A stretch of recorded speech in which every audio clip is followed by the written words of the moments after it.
Ayan mga best friend, dito naman tayo sa mga lutong ulam, mga siguro ito mga inoven na roasted halibut fish with herbs. Ayan, mga mga grilled na fish. Oh, ayan. May roasted salmon din doon pero ang mahal 25. Siguro isang piraso 'yun mga best friend, 25. Tapos ito naman ay with lemongrass yung sa baboy, yung sa may batok. Tapos ito yung duck breast nila. And wow, ito ang pinakamasarap, yung grilled na lamb rack.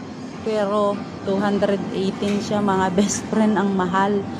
Parang hindi kayang bilhin ni Cheche yun mga best friend. At ito, ang pork knuckle with black pepper siya. Ayan. Talaga namang magugutom ka dito mga best friend. Ito ang spare ribs na napakasarap fried spare ribs siya.